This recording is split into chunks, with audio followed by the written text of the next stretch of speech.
Hi, everybody. I'm George, and welcome to the best little horror house in Philly, the show where we talk about the best horror movie ever made, according to our guest, at least. And it's a real treat to have today's guest. She's the film and TV editor for Polygon, along with one of the co hosts of the excellent Filmspotting podcast, The Next Picture Show. Tasha Robinson is here. Welcome, Tasha. Thank you so much for having me. Absolutely a delight. And I was reading about how a lot of your experience growing up was more about reading criticism than it was about being able to sort of immerse yourself in seeing movies. And I would love to hear more about that and specifically sort of how horror entered the picture for you, especially since reviews in horror can sort of fluctuate really wildly. Well, this may be hard to understand for younger people growing up today, but for us, like old ass people, there was a point in time where you couldn't just turn on the TV and choose from a billion different movies to watch on demand. I mean, I grew up in an era where if you wanted to go to a movie, you had to go to a movie theater. And when you're a kid in particular, that's just not an option. Right. And kids in those days also had fewer employment options, fewer side hustles. There was no way to get on Etsy and monetize your crafting or sell your stuff on eBay, like any of that stuff. You were pretty much stuck with, are your parents the kind of people who take you to a lot of movies and theaters? So I just didn't see a whole lot of movies in theaters growing up. I mean, I didn't see no movies, but we weren't people who went to the cinema every week. So, growing up without VCRs, without Netflix, without video on demand, without cable, like any of those things as options, I just didn't really get into cinema until college, which was the first time I owned a VCR and was about the time that video rental stores got big. I was always kind of a coward when it came to horror. Like I grew up reading eventually Stephen King, and I loved macabre books, like a lot of kids do. This was very much pre Goosebumps, but I remember picking up books about werewolves and vampires and stuff Sure. like that.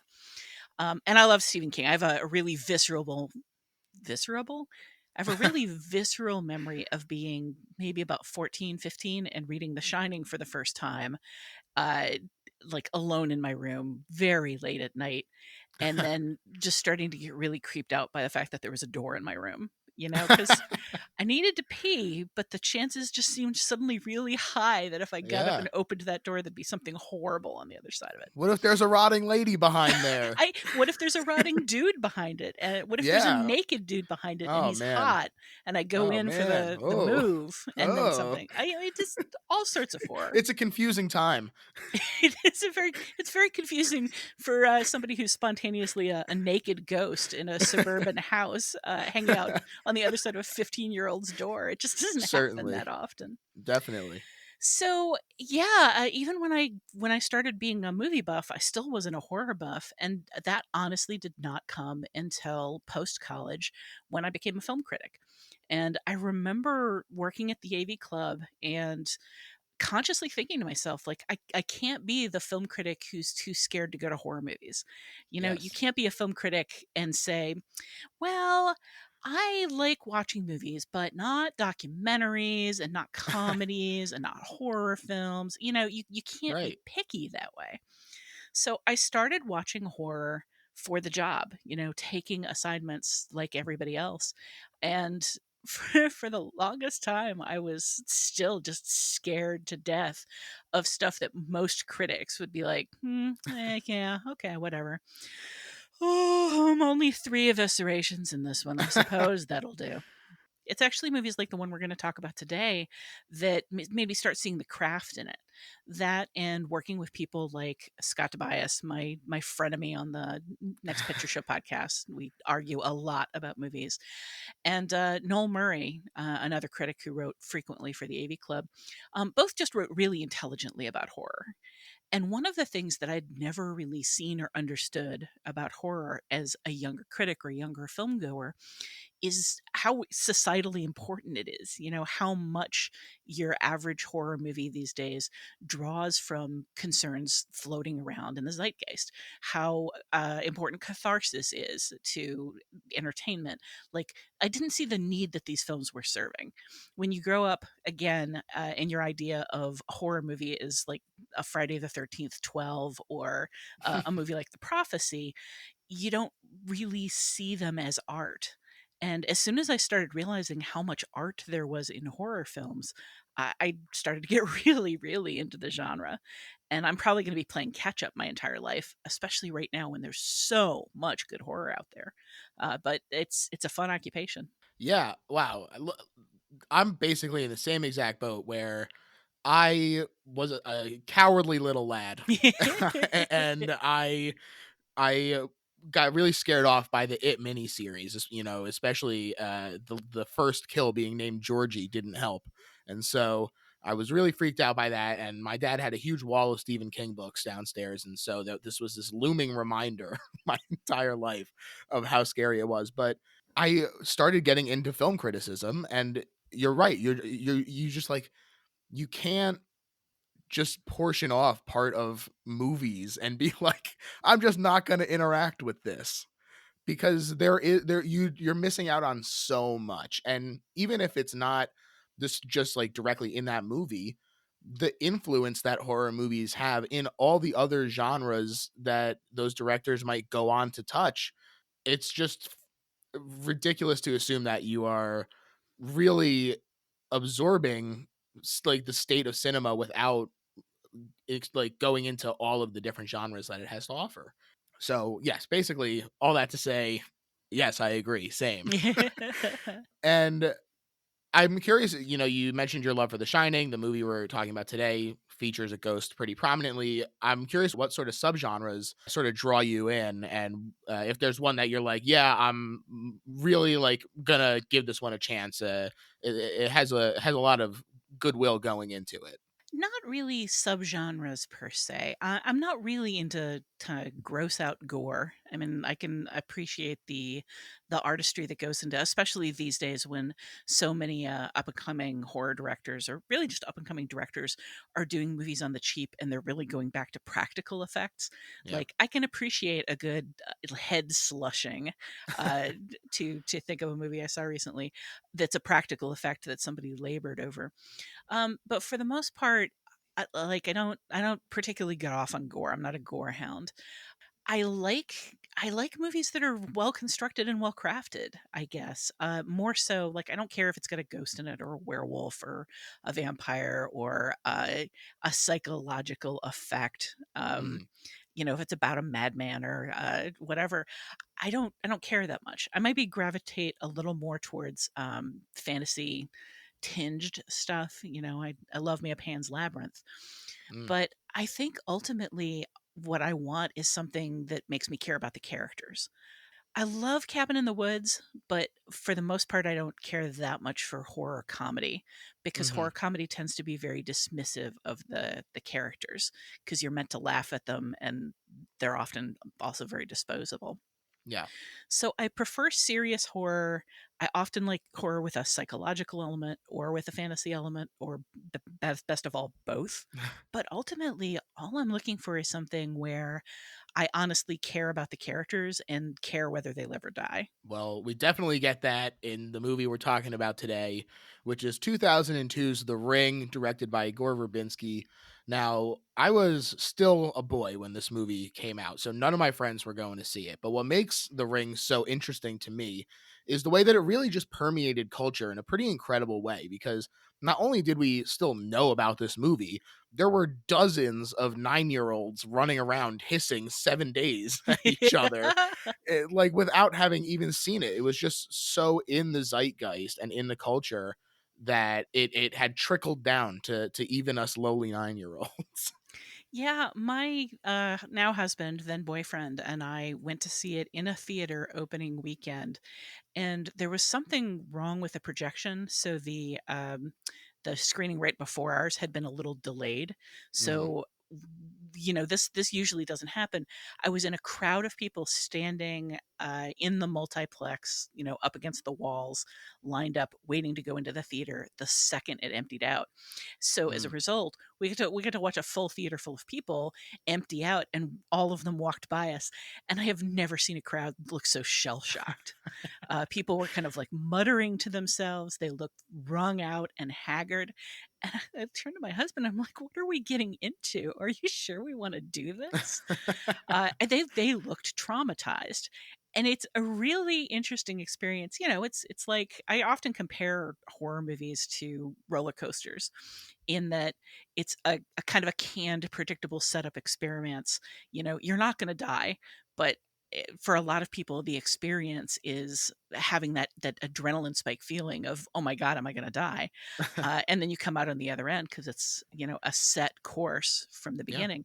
But it was like standing at the base of the biggest roller coaster in the world, watching people come off it nauseous and thinking, "Do I really wanna do this to myself?" Absolutely. You know, it sort of loomed really large in my mind because of this sort of place that it had in terms of really sort of kicking off another wave of horror in terms of what the culture looked like and the output looked like. But so there was like a little bit of like kinder trauma there, but plus it's hard to, like you said, hard to pick and choose when you're trying to catch up. And I skipped out on horror for many years, and so I had not seen this prior, and that's part of why I love doing the show is the decision is made for me. And so I finally watched this, and I also watched Ringu, the movie that it's a remake of. Two big ones checked off the list, so thank you for that. Yeah, what is it like? But you've seen The Grudge for the show, right? Yes, right. So I have to ask, what's it like having never seen The Ring, but having seen movies derived from it? Like, does it have the visceral shock that it had for those of us who had never seen a wet Asian long haired ghost? I think it does because, this has a pretty substantial budget like comparatively, and I think that this really pushes the PG-13 rating. And I was pretty shocked a lot of the times at just the audacity of this movie. to, at what they were showing. It was kind of a shock, and I think that it was incredibly effective still in a really impressive way. Oh yeah, I've seen this movie several times now, but it's been definitely more than a decade. And watching it again, I got really unnerved at the opening sequence in particular. Even knowing everything that's going to happen didn't quite prepare me for the way Verbinski builds that opening sequence. It's the Scream style. We're Yeah. setting up the urban legend, and then we're going to back off and deal with the actual characters. It's Right. like a little short story in and of itself. But it starts off with two teenagers discussing the cursed videotape that if you watch it, you die 7 days later. And then there's just a series of fake outs, one after another, after another, after another. Yeah. Horror movie. I'm going to open a door and block a hallway. And when I close the door, there's going to be something horrible there. And there isn't.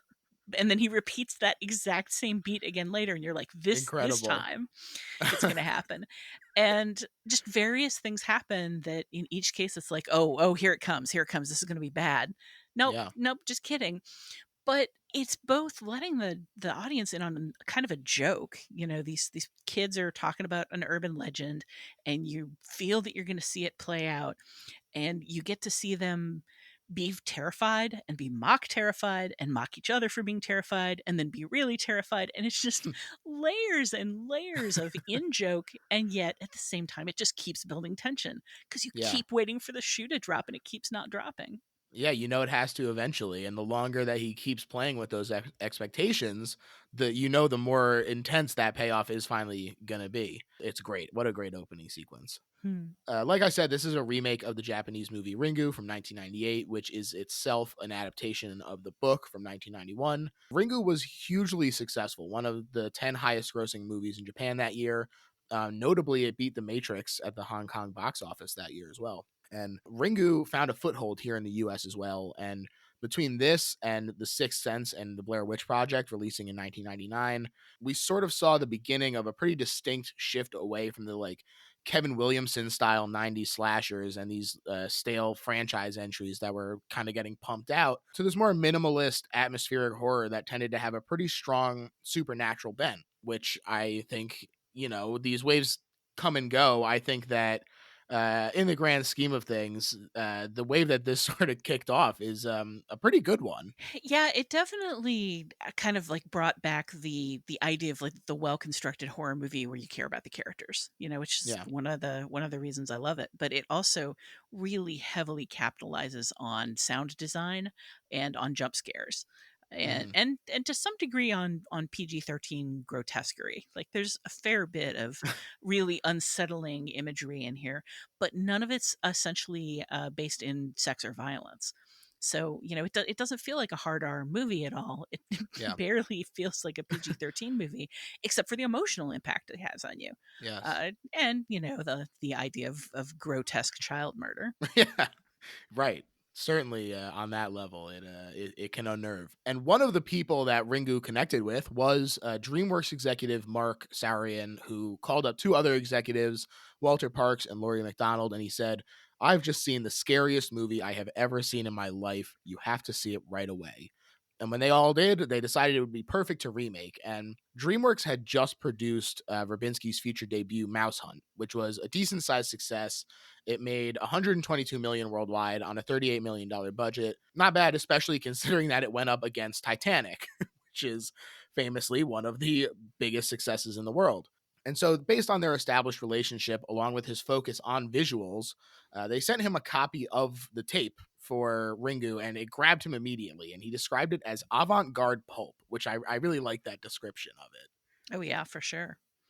I think it's interesting that Ringu grabbed them all so hard because if you watch Ringu for the first time, having seen The Ring, Ringu is not all that scary by No. comparison. It's Yeah, it's there's pretty close to the same story. They definitely didn't do the English language remake thing where they changed 95% of it and keep the title. right. You can very much see like they took the bare bones of it. The main thing they dropped was the Noah character, the ex husband character, in the original Japanese version is psychic. Just randomly, he's Sure. got psychic powers like you do, which I guess is a much more common trope in Japanese horror, Yeah. certainly than it is in America. And it means they've got to lean a little harder on kind of the journalism, the running down of clues, as opposed to, oh, my psychic powers tell me we have to go here. Right. Uh, but all that said, watching the same beats in the Japanese movie, it's not as frightening. And if No. you want a great comparison for it, the big horror climax of the film, you can just go find that on YouTube. I actually just watched it again half an hour ago, and kept thinking like this is just. It's directed in a much like looser, softer way. The character's reaction to what's going on is unnerved, but rarely really terrified, and then kind of the final effect is just not particularly frightening in the way it's done. Right. So the whole movie to me felt like that. Like watching Ringu later, I was like, oh, I see where they saw the potential. I can't imagine watching this and being just having your pants. How am I trying to phrase that? What is the relationship between pants and fear? Having them Yeah, scared off of you. having the pants scared off of you is what I was going for, but somehow I blundered into a corner, a pants corner. Yeah, I do agree. There was the one thing in Ringu that I did like was there's a little more focus and visual clarity on the like ripped out fingernails, which I was like, Mm. "Oh, that's gross." But otherwise, yes, I agree. I think that it is kind of funny that they were so shaken by it. But it is what it is. And I found this quote from Gore that says, "The first time I watched the original Ringu was on a VHS tape that was probably already 7 generations down. It was really poor quality, but actually that added to the mystique, especially when I realized that it was a movie about a videotape. There's something about that image of a seemingly innocuous videotape just sitting there unlabeled. If you're aware of the myth, the object itself becomes both tempting and haunting, and it's not enough that you will die. For 7 days, you know that you're going to die. There's that desperation as you get closer to the end and start to feel the walls closing in on you. And that, I think, brings a uniqueness to the horror. And I think that he's spot on in terms of the claustrophobia of feeling trapped and desperate, really sort of triggering the fight or flight animalistic instinct of Naomi Watts' character, Rachel, in this. And it does make that like sort of ticking clock aspect so powerful and important and scary. So there's a sequel to the original Ringu. There's a sequel novel called Spiral, and it was adapted into a film, which didn't do particularly well. So then there was a sequel to Ringu called Ringu 2 that diverted away from the novel that also didn't do nearly as well as the original Ring. Then there was a sequel to the American version of The Ring that was The Ring 2, and then various other spin offs, and eventually Rings, which is an unbelievably bad horror film. And a lot of those films did interesting things with the idea that you're specifically talking about. I feel like in The Ring, as much dread as Naomi Watts feels, like early on, she dismisses the whole thing as a hoax, as an urban Right. legend, like much like anyone would when told, "Oh, by the way, in 7 days you're going to die because you watched a videotape." The reaction that her ex-boyfriend, the father of her child, has when he learns about the whole thing, I think is properly dismissive, even more dismissive than she originally is. Yeah. But all of these sequels and spin-offs and franchise builder things do end up playing with that idea a whole lot as you get more and more people who do know about the videotape and know it's not a hoax and watch it for one reason or another and know about the copying issue that becomes a big thing Right. about being able to put it off if you get somebody else to watch it or if you copy it. So as the one thing that the sequels do that I think is interesting is play with the anticipation idea and the idea of you can just get somebody else to watch this tape, you're off the hook, Yeah. but then they're on the hook. And a lot of different games narratively get played throughout all of these sequels with people pretending they're going to watch and then closing their eyes and not watching, or saying they're going to watch but Yeah. losing their nerve and putting the videotape away, or whatever. Just all of these different ways in which people refuse to continue the chain. And I think it raises, horror raises a lot of interesting moral questions a lot of the time about Yeah. what you're willing to do for survival, what you're willing to do to other people, what you're willing to do for other people when it threatens your survival. And I think the Rings franchise ends up taking up a lot of interesting questions about how much you owe to other people when you know your actions could literally save their life and put yourself on the chopping block. Yeah, I think that that's really interesting, and Verbinski himself also thought that that was super interesting. I this quote that he said here is he said there's a viral aspect to the urban myth, the way that it's told, the way that it's repeated, the way it catches on. No one can ever really know the truth that possibly lies behind it. And Koji Suzuki's book Ringu was supposedly based on an urban myth that already existed, but it's the chicken and the egg thing. I don't believe we'll ever know the origins for sure. Our journey begins with a videotape that comes with the warning, but it's the warning that makes it that much more interesting to us. Taboos are always accompanied by the temptation, and it's the essential quality of human nature to discover the forbidden. And knowing that this is about us is what makes the evil essence of the ring all the more horrifying, which this idea of having to sort of confront your own morality in terms of saving your own life at the expense of someone else's, I think is a really interesting question. And it sort of calls to mind even like the influence that that this is having. I think really shows in movies like It Follows. I think really sort of plays a lot with that, and it feels like a pretty direct line from the ring to It Follows in a good way, in a way that I think they're both asking interesting questions and playing with it in a cool way. Yeah, I think It Follows was one of the first post Ring horror movies I saw that really felt like, instead of trying to channel the specific imagery for that impact, tried to channel the very specific dread of Right. knowing this thing is coming for you, knowing that other people can forestall it for you if they're willing to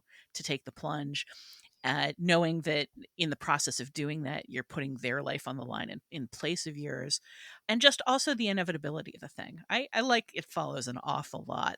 And some of it is just because it captures some of the things that I felt coming out of the ring. Yeah, definitely. Aaron Kruger wrote three drafts of the screenplay before Scott Frank came on to do an uncredited rewrite, although they began production without a completed script. And the portions that weren't filmed in LA were filmed on location in Washington, which they picked for its wet and gloomy environment to sort of add to the dread of it all. And while they're making the movie, understandably, Verbinski felt that one of the biggest challenges was making sort of the cursed videotape at the center of it all, because he said that the tape had two functions. It had to contain clues to its origins and to understanding why it was created. As abstract as it had to appear at first viewing, as you progress, these images have to have a reason to be. The video also had to be bizarre, to shock you without seeming to have been designed to do so, which is a tricky thing to do. I started with some of the key images from the Japanese film because when you remake a movie, you want to keep some of the great moments from the original. Then, for me personally, I drew on what scared me, my own kind of horrors, and tried to include them in a way that was compelling, but could also make sense from the perspective of the person who made the video.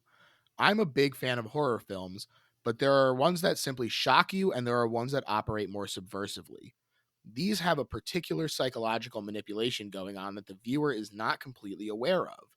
When they work, they can be a tremendous residual effect. These films stay with you longer because they get under your skin. All horror films are derived from essentially very simple premise, as it is in our film. It's only in the execution that certain films elevate themselves beyond the genre. These are the ones that inspire me because they scare me the most. Ultimately, it's about the craft, which I think is exactly what you were saying about what sticks out to you about this movie and the care that he put into designing the cursed film, I think speaks volume about that.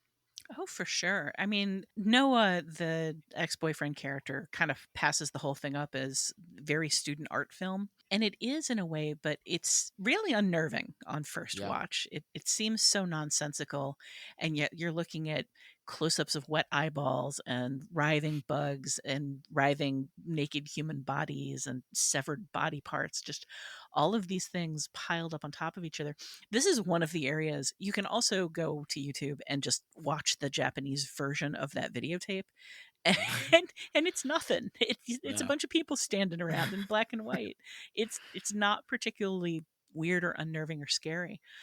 But one of the things that is just kind of a gimmick, a trick that makes the ring feel so satisfying is that sense of tumblers falling into place as every single one of those seemingly weird, disconnected, nonsensical, scary images in the original videotape slowly is the meaning of it is uncovered. You know, Yeah. where it comes from starts to make sense bit by bit, and it's just it feels like putting together a jigsaw puzzle, and just that sensation, that kind of satisfying sensation of feeling the pieces click into place. Absolutely. And another important part of the visuals is both the subdued color scheme of the movie, which was inspired by New England artist Andrew Wyeth, and one of the few exceptions to this subdued color scheme, which is a red Japanese maple tree named Lucille after Lucille Ball. Um, which is it's actually a fake tree built out of steel tubing and plaster with painted silk for leaves. And they had a hell of a time keeping it stable. And interestingly, in addition to working visually and as an homage to the Japanese roots of the movie, the fruit of the Japanese maple tree is called a samara. So there you go. Oh wow, I did not know that. This is also the first time that Verbinski collaborated with Hans Zimmer. They would go on to do a whole bunch of movies together, including the iconic Pirates of the Caribbean score. Yeah, the Pirates of the Caribbean score very important to that movie series. Very much used to key into mood and key into character, but it's just such a different animal from what Zimmer does here. Yeah, I would say a good 50% of the just sheer unrelieved dread, like the ominous fear in this movie, comes from the score yeah. and from the sound effects. Just the overall sound design, and maybe nowhere more so than when you're watching that videotape for the first time. Yeah, another area where it really stood out to me in a really positive way is when Naomi Watts is sort of running down the stairs, and you get that great like vertical through the stairway shot, and the score is just like pumping as she's running down, trying to get to Noah in time. And it was just a really great piece of score. I think that Zimmer is really he's firing away on this one. Yeah, there's a sequence where while Rachel is having Noah watch the videotape for the first time, she decides she doesn't want to be in the room for it. So she walks out onto his balcony and she's looking into the apartment building across the way where a lot of people have their TV screens on. Right. And the sound design lets each one of those TVs kind of like fade in to the periphery. You can just barely hear what's going on, and there's nothing necessarily ominous about this. You know, it's a rear window moment of voyeurism, but she's Yeah. just looking in people's windows and they're doing entirely innocuous things like vacuuming or picking out clothes to go somewhere. But it's the score that tells you how she's feeling at that moment. I think what it comes down to for me is so often movie scores are telling you how to feel, And that may be one of the better cases I've come across where I felt like the score was telling me how she was feeling Yeah. and letting me in on it without forcing the moment for me personally. Yeah, I really liked that scene as well. It definitely is very Rear Window, especially considering that there's a guy sitting there with his cast in a wheelchair and everything. So, nice little moment there. Yeah, Verbinski is very, very aware of his sources. He knows who he's paying Yes. homage to. He also came into this with a pretty healthy attitude of expect the worst, hope for the best. He claimed that the wave of harsh criticism from hardcore fans of the original was inevitable, but that he was hopeful the fans would ultimately find it equally as compelling. And I gotta say, Gore, you did it, pal. Yeah, I have yet to run across anybody who thinks Ringu is just a hugely superior film that this film betrayed. That's just not an Right. opinion I've ever heard. Yeah. And the marketing team worked freaking overtime on this movie. Much as with the Blair Witch Project, sort of the lines between reality and fiction got blurred in a really interesting and surreal way. They put copies of the killer tape under chairs at concerts and events that had a label sending them to anopenletter.com. And there you'd read about someone who'd seen the tape and was trying to warn others. Plus, you'd find links to other pages created by the studio, including one written by one of Katie's friends who didn't hear about her death and thought she was kidnapped, and a page for scientists who are researching psychic phenomena involving TV transmissions. Plus, during the summer of 2002, they had the cursed video play during late night TV programming with just no reference to the movie. It Oh would wow. just play. Terrifying. And it's kind of incredible the way that they pull you in, sort of extending out of your TV into reality, just the way that Samara does at the end of the movie. That is some good viral marketing, and I'm immediately slightly repulsed by the entire idea. Stupid Blair Witch, and it's ruining everything for everybody in terms Yeah. of we've got to pretend that this is a real thing and not a Right. movie. As far as reception, like you said, it was a pretty big success. It made just under 250 million on a 48 million dollar budget, and it had mostly positive reviews. Although I think nobody will be surprised to hear that Roger Ebert found this ghost story quote borderline ridiculous. 2 stars.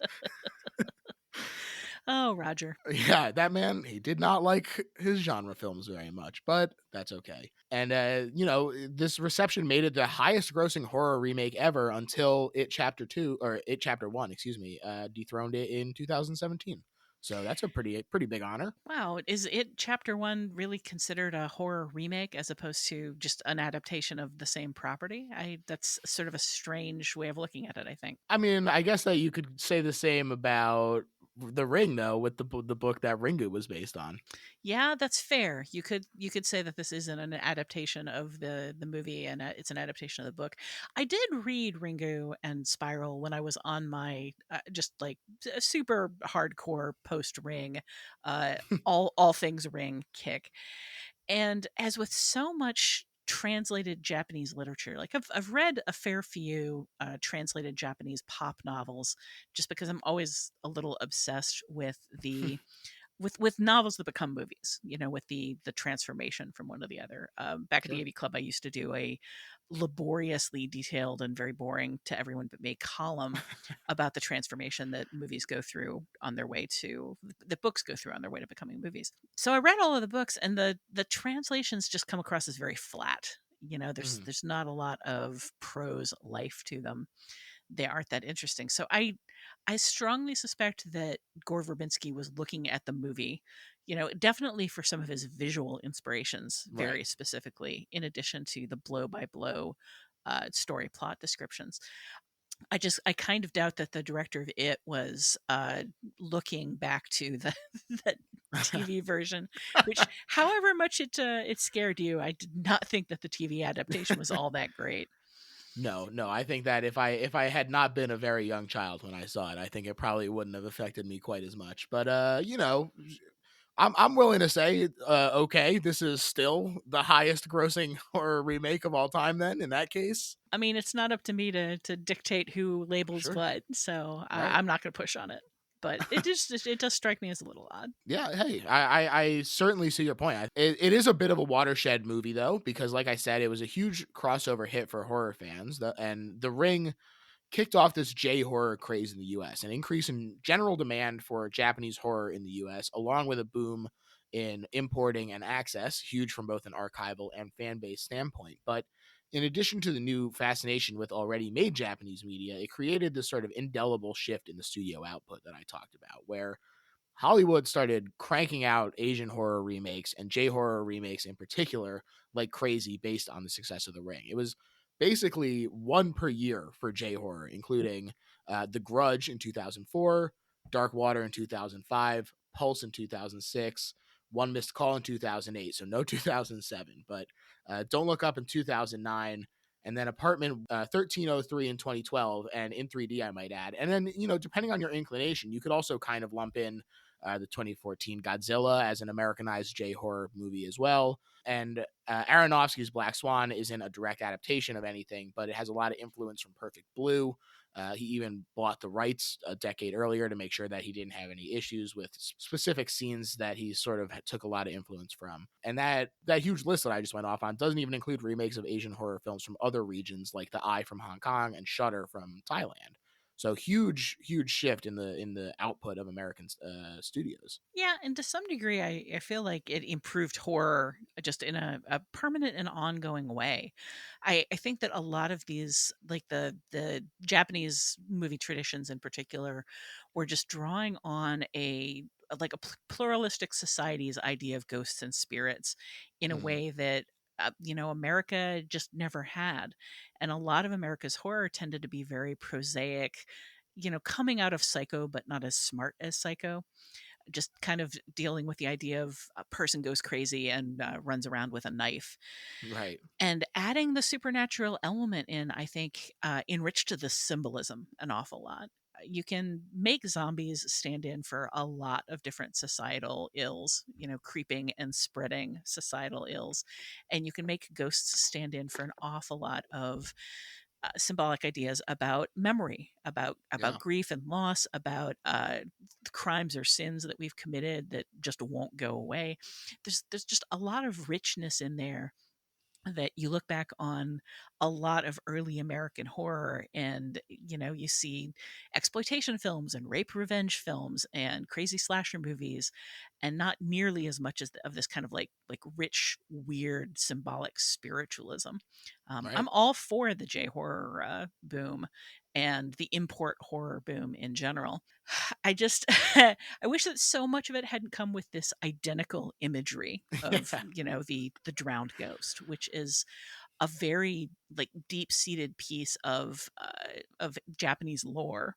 And that's why we keep getting the image of it over and over. But it's as though Nightmare on Elm Street came out and like 10 different studios all said, "Oh, what scares people and what they want in horror is burned up looking people in stripy shirts."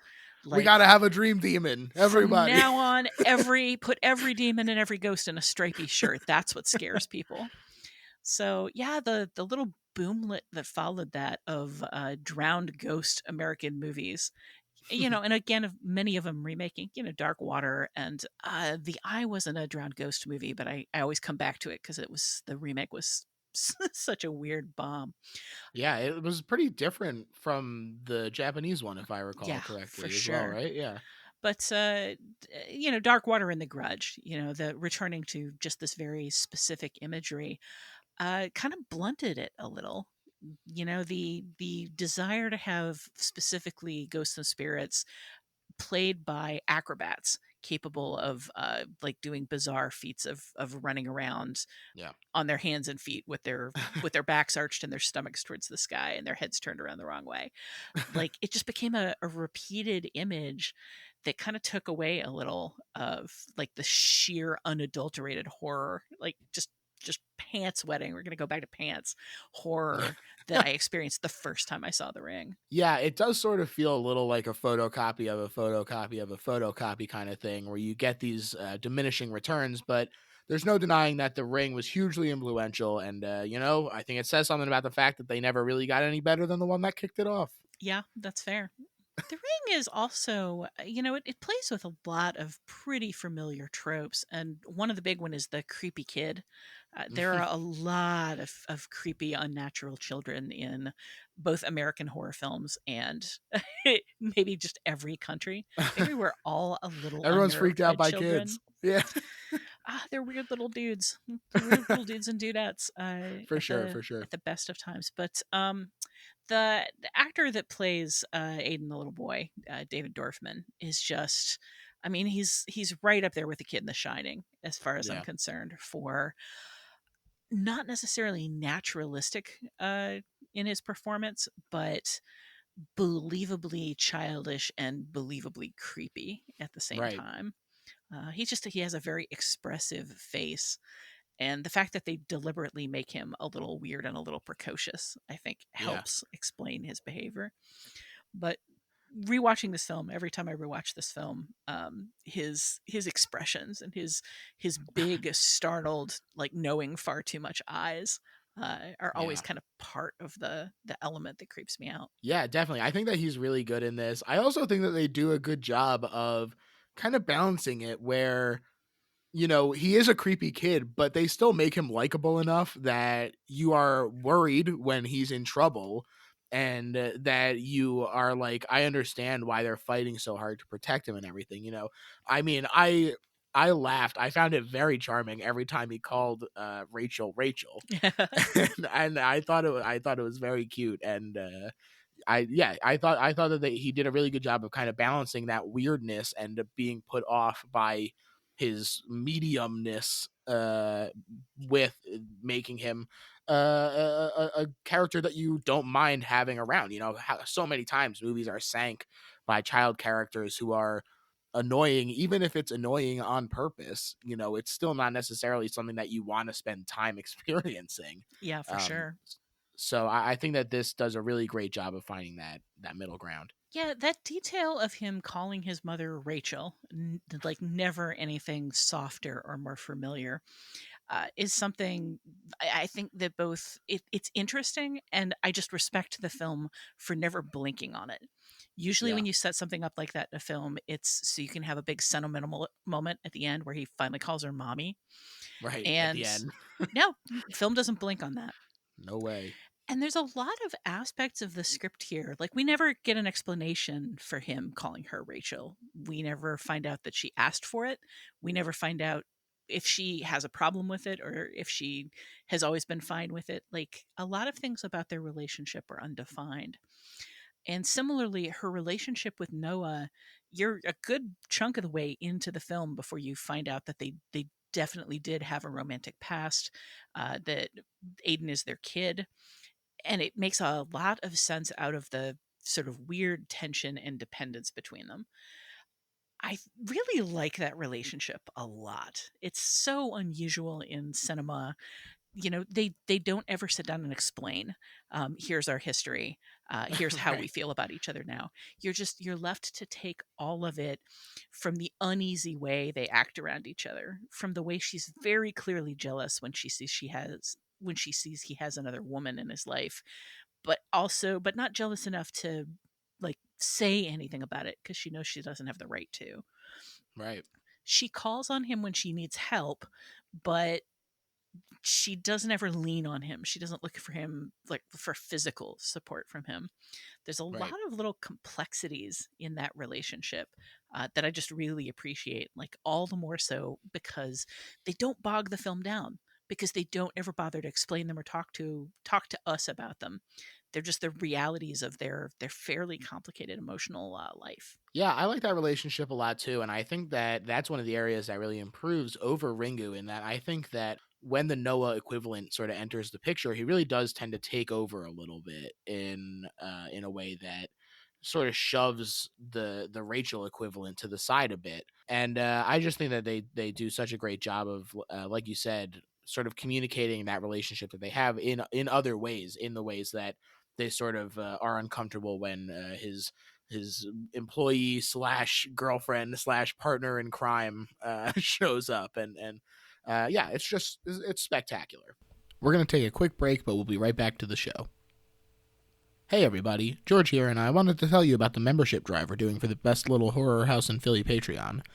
You hear me talk about it at the end of every episode during the plug section, but basically the Patreon is where you can support the show for just a few dollars a month while getting all kinds of great perks, including bonus episodes like spotlights on Begotten and Solaris, hot movie court action with Legal Thriller. We're doing a watch along of X-Files and having a community discussion, video episodes, and an ad-free feed to avoid having to hear stuff like this very ad. Plus, this March, if you sign up at the $8 tier, not only are you going to get all the tier rewards we offer, we're even going to send you the best little horror pin in Philadelphia. If you follow us on social, you recognize the design. And I'm not going to tell you that it's a blend of Chucky and Gritty done by the excellent local artist Zach Woomer, but I will tell you that this orange Philadelphia monster will be your friend till the end. Okay, sign up today at patreon.com/little horror PHL, and thanks to everyone who's already a supporter. Back to the show. To get into the actual movie, right away, I really love the production card that it's fun for DreamWorks. There's this VHS artifacting, and the D turns into a ring. It's a nice little extra mile thing, especially for a big studio. You know, they didn't have to do that, but I like it. I love the trend, and these days it's pretty common. These days, if you don't have a title card in joke, like who even are you? But it was a little rarer back then, and I love it when studios do something like that, when they let the filmmaker kind of play with that image a little bit. Yes, absolutely. And it opens up, and it's always kind of surreal to me when you've seen a parody a bunch of times. In this case, the opening of Scary Movie 3, which I had seen as a much younger person. And then you watch it played straight for the first time. And it's so wild because you keep waiting for the joke beats and stuff, and they do sort of happen in this one because, like you said, they are going back and forth and they're playing around with each other and joking around, and the way that it does sort of ratchet up, I think it's just so effective. And we're in Seattle. These two girls are hanging out. It's Katie and Becca, and they're talking about how TVs and cell phones and everything are killing our brain cells. So Becca one ups her with the story of this cursed videotape that kills whoever watches it in 7 days. And so Katie is freaked out by this description of the tape. She says that she watched it and it's been a week. She pretends to choke. Very funny. There you go. Second fake out. That's how they get you. She gets got for real finally. And it's a great scene when it really does kick off. I really like all the close ups and low angles as the panic starts to set in. And then it happens so quick that it really knocks me off balance. Yeah, it's a fascinating way of telling the story because you're introduced to the idea that this is an urban legend, that this is something that like kids know about, that pretty young people know about, that of course adults wouldn't believe in or understand, but that they kind of use as a weapon against each other, like telling ghost stories around the campfire. It's just, here's the thing I can say to freak you out, and if I'm lucky I'll get an emotional reaction I can make fun of. But by the end of it, we know that there's something actually going on and we don't see what it is. So that's going to just like hang over our heads the entire movie. Is something happened that was so terrifying, it turned this like perfectly healthy young woman into a rotting goo ball curled up in a Ooh. closet. And we don't even see that for very long. There's a lot of near subliminal stuff flashing by on the screen in this movie that's meant to both make you kind of want more and make you dread more at the same time. Right. It's exactly the right amount of kind of terrifying titillation. Hmm.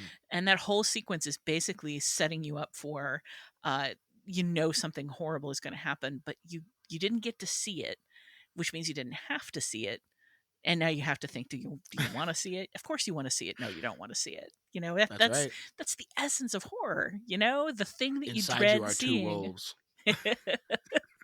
The wolf of I'm terrified to see this, and the wolf I can't wait to see this. Horror movies feed them both pretty equally. That's right. That's right.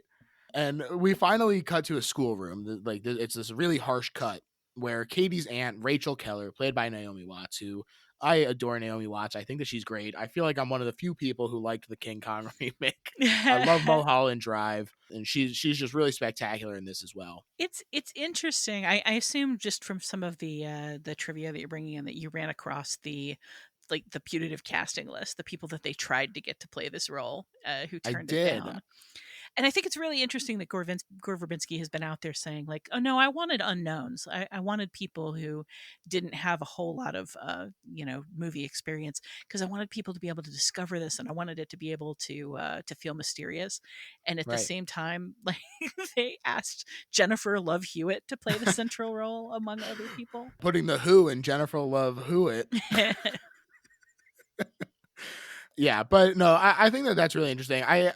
Whether he's just trying to cover up for that or something, but I think that there is something to that idea of people sort of coming across it and not being sure of if it's real or not. I have long said that the only way that they could ever make a movie of House of Leaves is if somebody just completely under the record, like nobody knows about it, makes like found footage movie of the Navidson record, and then somebody like a studio, whoever made it, says, okay, we're going to make a documentary about this movie that sort of took over, and people started finding it, and then it's about the movie. It's sort of like made in like half documentary, half found footage.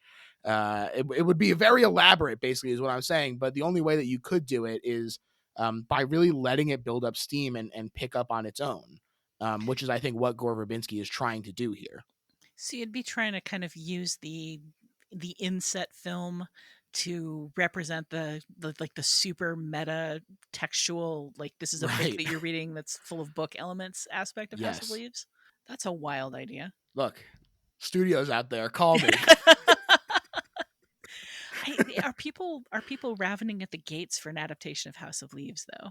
I mean, you that's, know, to me, that book feels just like Lovecraftian in its level of, and then something horrible happened, but we can't really tell you what, yeah. because something preceded it that we can't describe, and it all came out of something far too esoteric to explain. The end. Yes. Look, I certainly think there is an element of that, and sort of the idea of just this darkness, and how can you communicate the scariness of darkness without just having a black screen?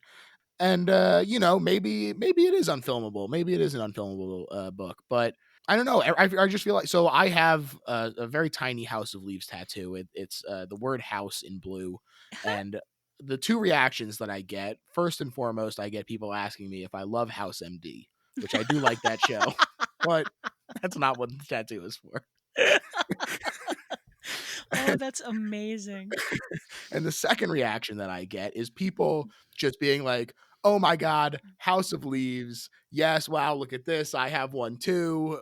This is incredible. I love this book."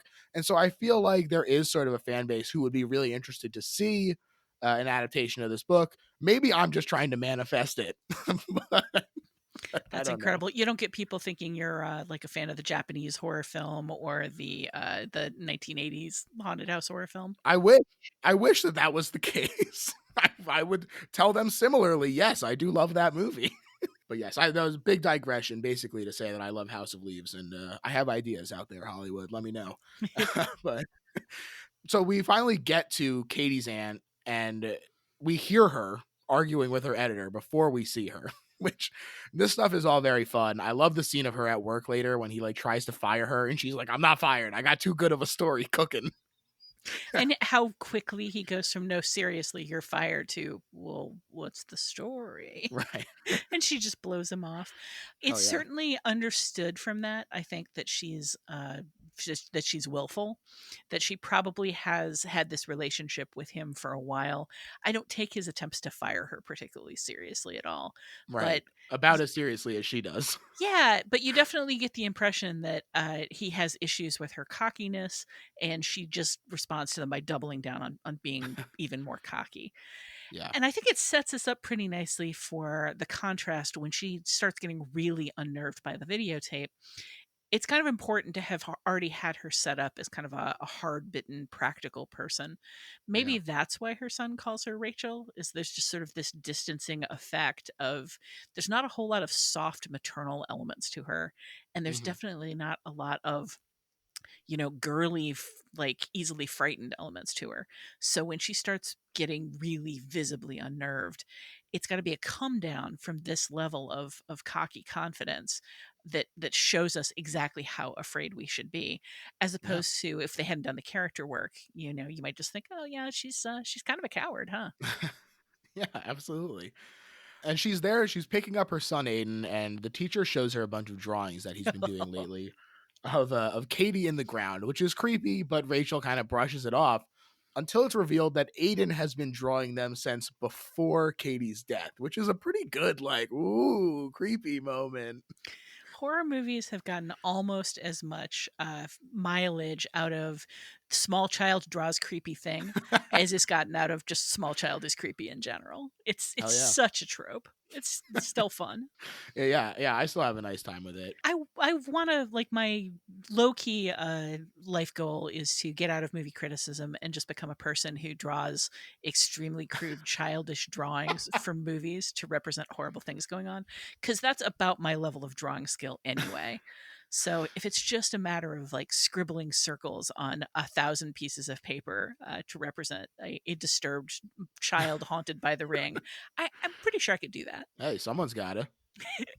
The funeral scene is really good too. We get to sort of see how it shattered this family, and it does sort of indicate to us why Rachel would be so willing to acquiesce to her sister's desire for answers. And who among us cannot relate to Katie's mom going down a WebMD rabbit hole? I also just love, like, when she catches on that Katie's peers might know something, and she goes out to smoke with them and is really trying to play the cool kid, and she says something to them to the effects of like, "Hey, I remember like hanging out and being like you." And what she's kind Yeah. of trying to say is, "I'm not that old.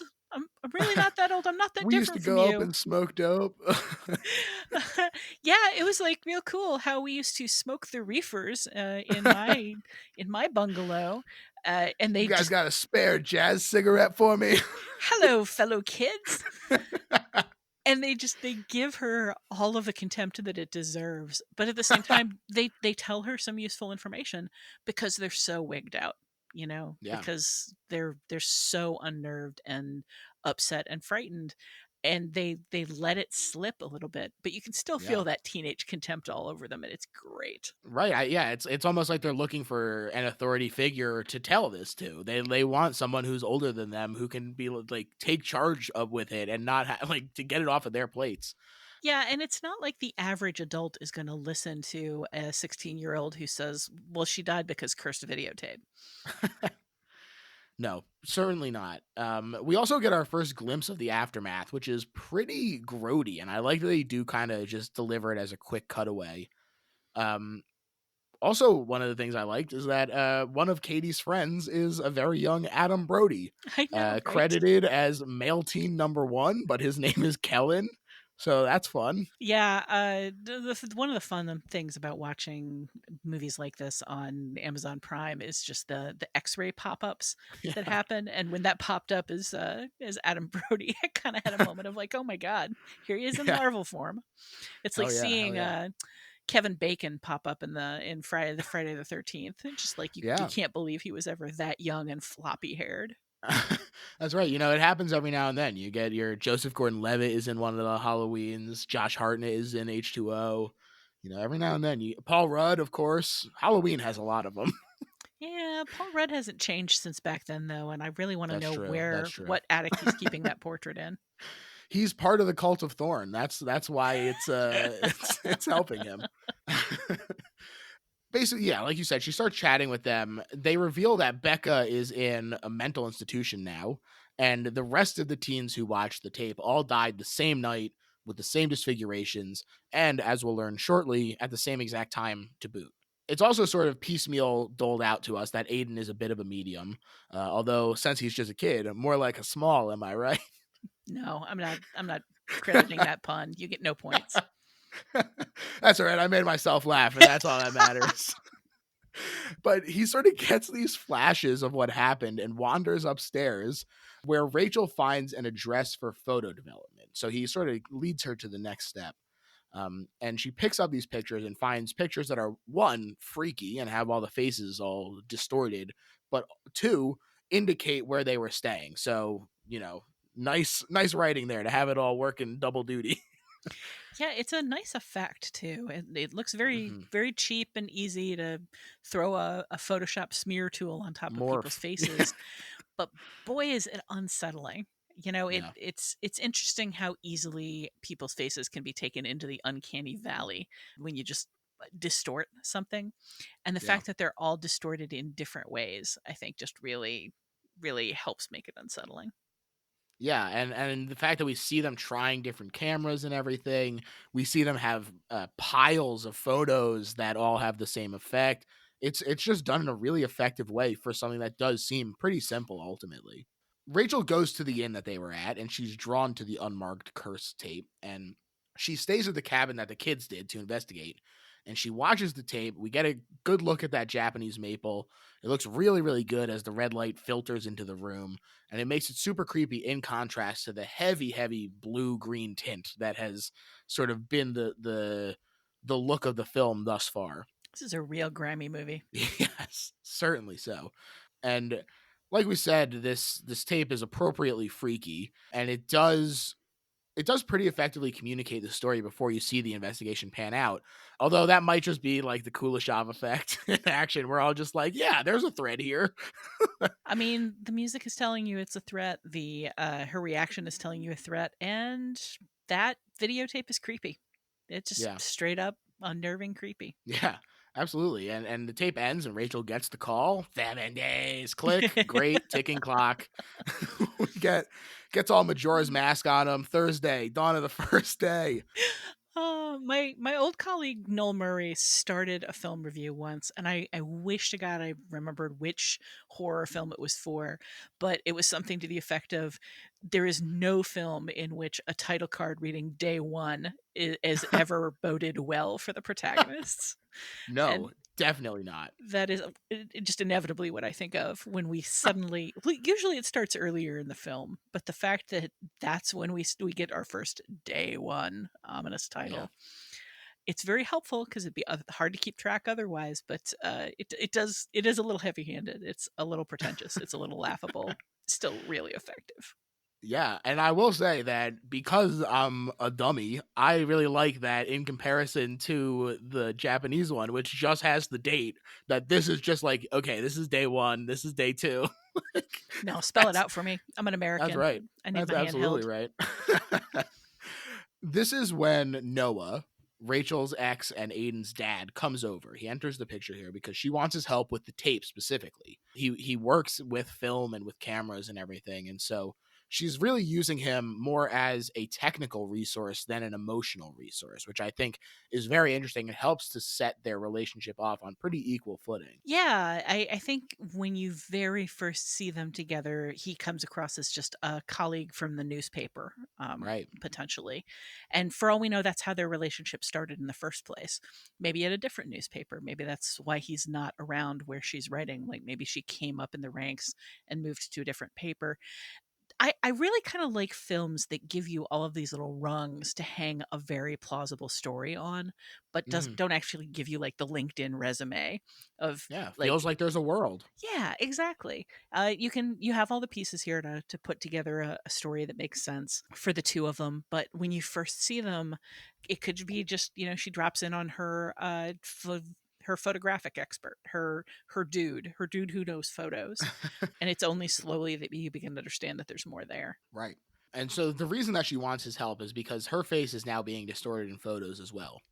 And so this is when he watches the video. She goes outside, she does the rear window thing, and she makes him a copy to investigate further. And he reveals that there's no control track, which means basically there's no identifiers as to what recorded it. And we're starting to sort of get a little bit of the lore of the tape and what makes it so interesting, but this is cut short because of that jealousy sort of rearing its head, because this is when the employee assistant walks in, and so Rachel hurriedly grabs the tape and she leaves. But there's also this element of her not wanting the assistant to see it. She takes the copy because she doesn't want to be responsible for this other person being in the way. So there is, you are kind of like, this is addressed. Noah does bring it up where he's like, "Oh, you were okay with putting me in danger." Like, why was that okay? It's a really good question. I'm not sure that she herself would have an answer at that point. I think she wants them in shared peril to some degree, but she was also very reluctant to have him watch it. Right. And I think his attitude, his dismissive attitude, even after watching it, probably makes her feel a little bit foolish because she keeps trying to convince him that there's something horrible going on, and he keeps laughing it off. And she has that moment of, do you consider me flighty? Do you consider me easily unnerved? I think she's feeling defensive about it, and she definitely does not want it to be something that he and his partner in crime, as she calls herself, share together. She definitely doesn't want it to be something that the two of them can talk about and potentially talk about her behind her back. I do Yeah. think that there's an element there of doesn't want to be responsible for potentially causing somebody else to die, but I also don't think she really thinks she's going to die at that point. I Right. think there's just sort of an instinctive, like, this is between us and you don't need to come into it. Yeah. It's very it's a complicated emotion that she's going through for sure. And I think that it's really interesting. But when she leaves, she walks under a ladder. Classically bad luck. It's also the ladder from the tape, so that's gotta be at least double bad luck. And we're finally at day 3 now, when Rachel goes to visit Becca, who's almost catatonic, but when Rachel grabs her hands and asks how Katie died, Becca animates a little bit to croak out a creepy warning and put down Rachel's fingers to indicate 4 days. Really good scene. I liked this a lot. Especially because the Becca that we saw earlier in the movie is so vivacious and full of life, and they're having such a good time in this back and forth that they have. To see her in this catatonic state is really quite shocking. Yeah, you never do find out where Becca was when things were going down. Clearly, something happened because she saw the TV come on. She was around when the puddles were forming. But at the moment where Katie experiences what she experiences with the TV and dies, we have no idea where Becca was during any of that. We have no idea what she saw or what she experienced. So Right, seeing, and she's calling for Becca the whole time too. yeah, exactly. So, like, where is she? Just seeing the result of that is pretty unnerving. That said, if there's anything in this movie that doesn't quite work for me, it's the way random ass people suddenly start gaining Samara sensing powers, and the way she's able to take one look at Rachel and say, "Oh, you've seen the video, and you saw it 3 days ago, and you're gonna die in Right. 4 days." Now The you touch can, of evil has got her. yeah, you can argue that she's been touched by Samara, and like other people that you see later, that may give Samara the ability to whisper things to her. Right. I don't know why Samara is bothering. Like, Samara's like, "Oh, hey, I haven't checked in. I killed your friend horribly. You're insane now. You should stay away from TVs. Oh, and this random lady you've never met before, let her know she's going to die in 4 days. Thanks, Look, if thanks, okay, there's one bye." thing we see from the tape, it's that Samara has a flair for the dramatic, so Well, that's true, and she does really like messing with people. that's But right. That's her whole thing, she never sleeps, she's got all this free time. she does have a lot of free time to be messing around with random ass people in asylums. She's It's got a little just, black book, it's soaked in water. She says, "Alright, it's time to check in with Becca. 4 days." it's got to be a book because she'd just short out a cell phone if she tried to like use Google Calendar or anything like that. Damn it, another one. I feel like that's probably something like, as a sort of little aside in here, like the Japanese equivalent of Samara, Sadako. I think if you pronounce Statigo, it I think. Sadoko, it Yeah. starts sounding like Sadoko. Yeah. Has just become a kind of an iconic, like, has become the Japanese equivalent of what Freddy from the Nightmare movies has become for us. Like, there was Sure, in a Cabin in the Woods, she's sort of the example that they use when they cut to Japan fighting off their evil being. It's basically the equivalent of Samara. exactly, and it's a sort of in joke, but I mean, I'm talking about the fact that like they had her pitch like the first pitch at a baseball game. You know, That's right. sodden looking, long haired ghost standing on the pitcher's mound Oh hugging a man. ball. They had there was an ice cream treat that channeled this particular, I can't remember if it was her or the one from The Grudge, but it was basically an ice cream treat that was meant to evoke like long hair wet ghost. And the idea that it's just some becomes Yum. such a like, and yeah, I know, right? You picture Rachel like fishing that like long hank of hair out of her mouth, and Ugh. that's what that ice cream treat would taste like. But the idea that it's become such a jokey image, like the way we're joking around about her, not being able to carry a cell phone or whatever, seems to be where she's gotten to in Japanese culture.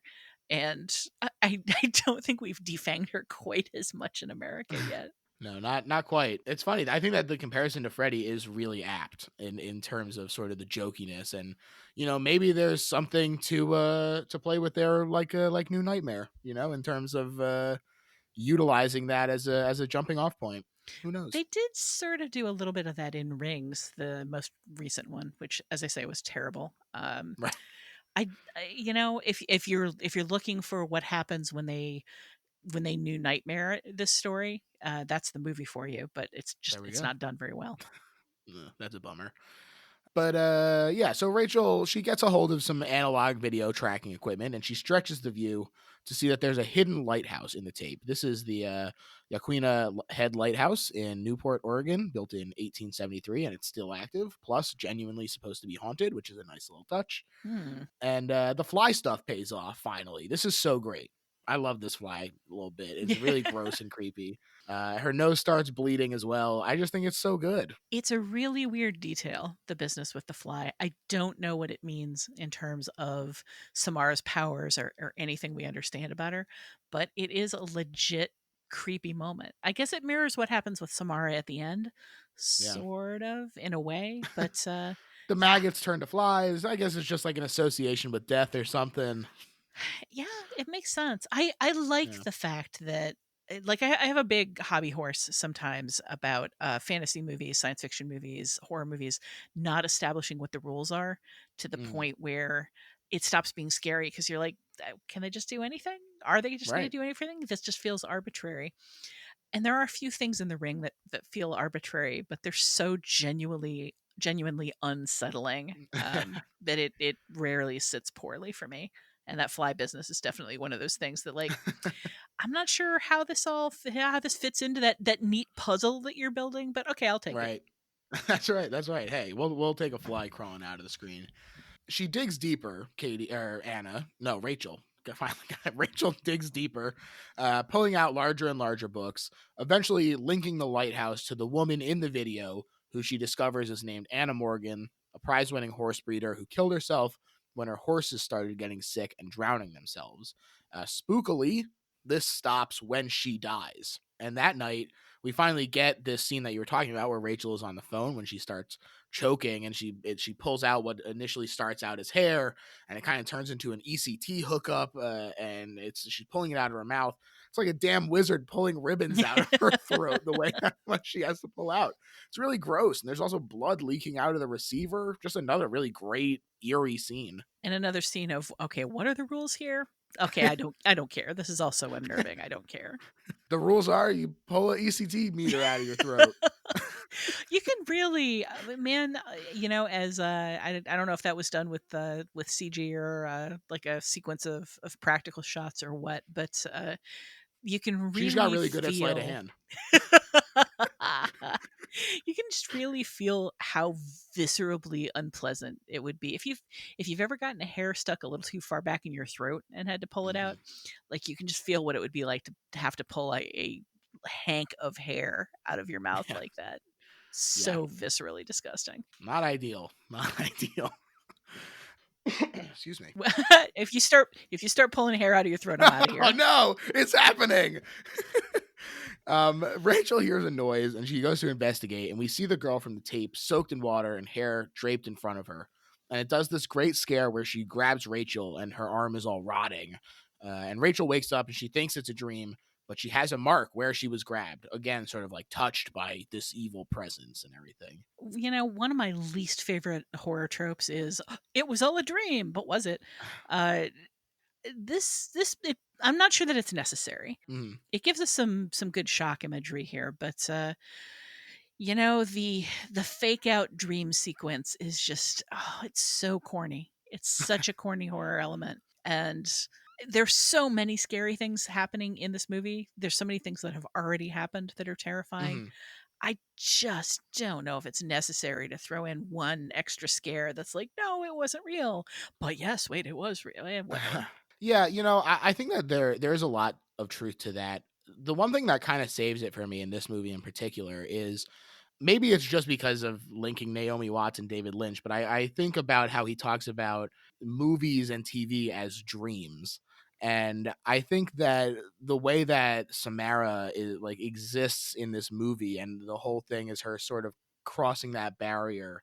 To me, her pulling through the dream into reality does work on that level just because she's sort of showing that she can do that on the videotape level as well. Yeah, that's true. I mean, we certainly know that she can visualize things and make them real.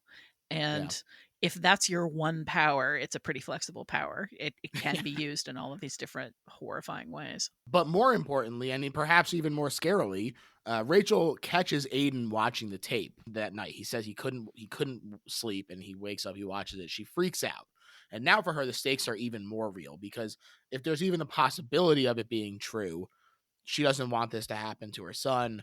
It's not just her life on the line anymore. It's both of them. She is not a good mom. You know, No, she's working all the fragile, time. she's brittle, she's not around much, she yells a lot. They don't seem to have a close relationship, you know, that he calls her Rachel. She talks to him like they're at a board meeting most of the time. Right. Relationship again, just very different for a movie and for a horror movie in particular. I like it. I like it a lot as a touch. Uh, but it makes it all the creepier, I guess, when something genuinely scary happens where like most movie moms would move to comfort the kid, or Mhm. reassure them or try to help them, kind of talk them through it. And she blows up and she's mad, and then she's lost in Yeah. her own sad and scared emotions. Like she's just not there for him. And that's scary in and of itself. It kind of feels like the Babadook is just like an outgrowth of this strange, sad relationship between Rachel and Yeah. Aiden here. Yeah, yeah, it is really interesting. She sends him to his room and she sort of just has this fit of rage where she destroys the tape and she throws it into the fireplace and she sets it ablaze and like just lets out this like scream sob that is I think it is really interesting the way that it isn't a comforting moment for her, that it is a little more selfish and inwardly looking. You're thinking of at the end of the movie. That's when she blows up and screams at him and smashes the tape. On this occasion, she Oh kind yeah. of screams at him and tries to whisk him away. But it is very much the same reaction. You know, Yeah. she goes to anger much more quickly than she goes to comfort. There you go. Yeah, and so Noah calls at this moment. And he's scared, and he says that he believes her. And this is when we see that he's taken the pile of photos of himself, all with the distorted face. This is so far from where he started that it does a really great job of heightening and raising the tension even more. And especially because we see that it all of the support pillars for Rachel are starting to collapse, and things are all falling down around her. It's just gonna get worse, Rachel. Strap in. Uh, she travels to Moesco Island to investigate further, but on the ferry journey, a horse throws itself overboard after Rachel touches it. First of all, of course, recreating some of what we saw on the tape, but also, man, the way that they shoot this, the close ups on the horse, and the way that it just slowly gets more and more agitated, really effective, really well done. It just looks really good to me. And it, of course, the sort of the aftermath is very disturbing as well. Oh man, the sequence. It's there's so many like really memorable, visceral sequences in this movie. And this is one that could be 100% excised without changing the story, but it's so necessary for the imagery and for the feeling of emotional connection. You know, a lot of the backstory she eventually uncovers has to do with dead horses, but you spend very little time with horses in this movie apart from this sequence because of their absence, you know? The absence created by the plague that Samara brought on them. So having this moment with the horse, I feel like she should realize much sooner than she does that she is wigging this horse out and that it's a terrible thing, that she needs to get clear of it. And she doesn't. She keeps doubling down. She keeps reaching out to it. She keeps hoping it's going to work out. the thing that has just terrified you is not the thing that you look to for comfort from being terrified. But then after that, the whole thing just takes on a sense of inevitability, and the panic of the horse and the panic of all the people trying to restrain the horse and the way it all falls out. And then, oh, that horrible moment with the propeller. Really, really memorable horror stuff. Yeah. Yes, it's certainly so. And she finally makes it to the island. She speaks to Anna's widower, Richard, played with delightful understatement by Brian Cox. I think he's really doing a lot with a little bit of screen time here. Oh, he's great. Yeah, definitely. And meanwhile, Noah is off breaking into the psychiatric hospital to get Anna's records. Aiden is at home continuing to be a creepy kid and drawing extremely heavy pictures of the well. So there's our It's three. surprising how much of this film is terrifying sequences of people breaking into places they shouldn't be, to read things they shouldn't read, and do things they shouldn't do, and then just not getting caught. Yeah. You know, the sequence in the newspaper morgue where she's originally finding out all of this information, it feels like somebody's going to come along and chastise her for throwing stuff everywhere. Right. When Noah breaks into the asylum's morgue and is going through the records, it's all shot and scored like at any moment somebody's going to discover him and something bad's going to happen. The guy is even like, "You were the last one to check this missing thing out." And you're like, "Oh man, he's really screwed here." And then he just shows up again later. And you're like, Nope, "Okay." no fallout. And then eventually she breaks into Brian Cox's house, and there's just, it's time after time after time it feels like they go places that they're not supposed to be. I mean, that's part of the theme of the movie, Yeah. is being curious and doing something you shouldn't do, Drawn and by the paying for it. forbidden. Yeah, going into places where you don't belong. And yet there's so little, there's so much already hanging over their heads. They don't also need to be assaulted for breaking into places and reading forbidden lore. Right.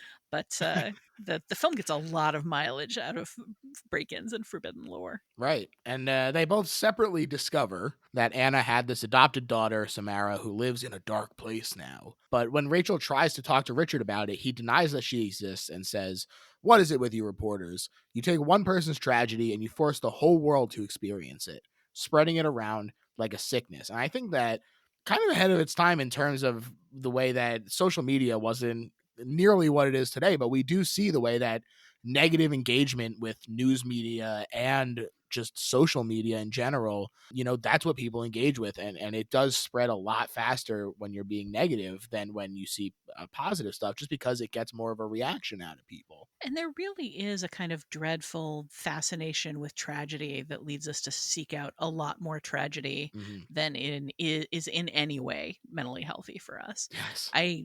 As a journalist, albeit an entertainment journalist, I kind of feel the sting of being blamed. Like, well, it's your fault for putting it out there, not anybody's fault for picking it up. But I do think that he has a point in that this is a very private, small, sad tragedy, and it's none of her business, Yeah. much less the business of the whole country or the business of the whole world if she puts it out there on social media. But of course, he's also talking about the videotape. Right. He's also talking about how this could have been a self-contained crisis and a tragedy for a family. And instead, curious people like Rachel and Katie and Becca and Jake, like all of these people, just keep spreading the illness, and it gets further and further and costs more and more lives. Yeah, exactly. Rachel heads over to the island's doctor, Dr. Grasnick, who sort of fills her in on the backstory of the kid. The two of them had tried and failed for years to have a kid. They went away one winter, and they came back with Samara claiming she was adopted. I also did watch the deleted scenes. I saw that there was one where one of the fishermen on the island, it talks about how Richard and Anna had sort of messed with nature for years in their attempts to try and create a child of their own. So, it is kind of interesting where there is the way that urban legends do get built, where people are filling in the blanks with their own imagination in ways and being like, oh, maybe she's a demon child and they made a deal with the devil or an ocean god to make this child that has these powers or whatever. But ultimately, Dr. Grasnick says that Samara has the power to sear images into people's brains, and that this is what drove Anna mad and just generally brought the island down. She says that when you're on an island and somebody has a cold, it's everybody's cold, and they all have to deal with this problem, basically, is what they're saying. That even if it is just the one family's problem, as Richard is saying, it's really not, because the power does sort of emanate off of her. It does, the ripple effects of it started sort of spreading out. I think the less we know about where Samara came from, why she has these powers, why she's so weird, the better.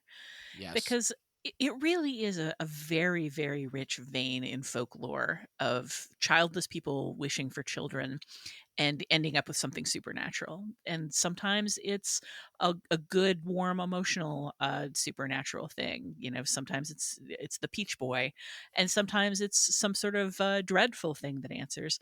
And then sometimes you get, you know, Pinocchio, and you have a child that isn't a child Hmm. and might hopefully become a child one day, might redeem itself.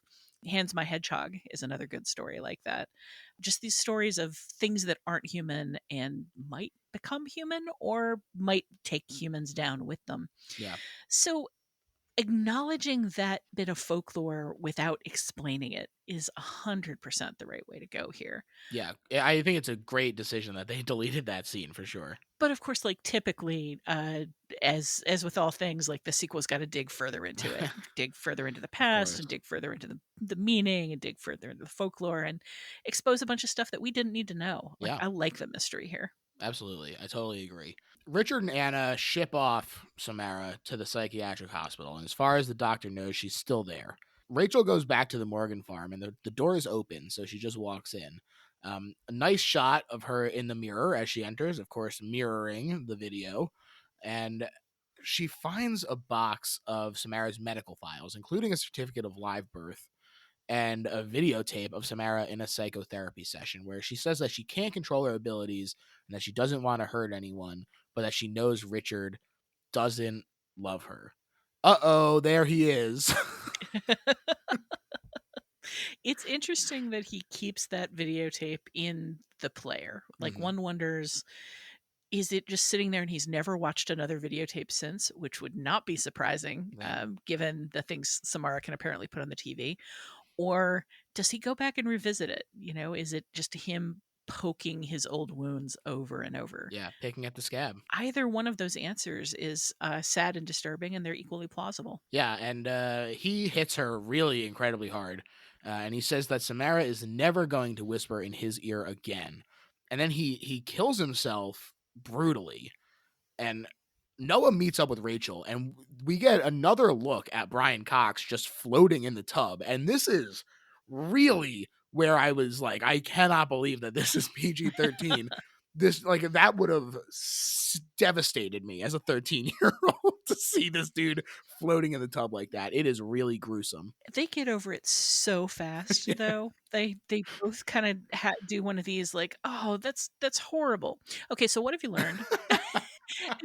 They snap back so fast. It's Yeah. bizarre. Yeah, it certainly is. But they do they do indeed snap back. They head to the barn where Samara was kept on her own with the horses. Very gross and creepy again.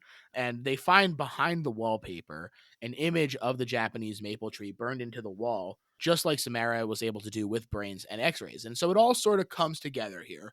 Samara can burn these images onto stuff, drive people mad. She did this to the tape that we heard was supposed to have a football game taped onto it when the kids brought it there. And it's sort of her reaching out and spreading it the way that she had been doing on this island. Rachel and Noah head back to the inn, and they discover a well there, boarded up under the floor, which is, of course, the last image on the tape. Whose decision was that? Who came along and said, "Hey, creepy old well, let's build a cabin on top of it"? I mean, I've stayed in rural cabins and I've never ripped up the floorboards. For all I know, there's a weird haunted well under every single one of them. That's right. It just seems like a weird choice. A chicken in every pot, a well in every cabin. That was famously the saying. You would think that they'd just open it up and fill it up with water and advertise it as a like a free hot tub. Oh yeah, who says no?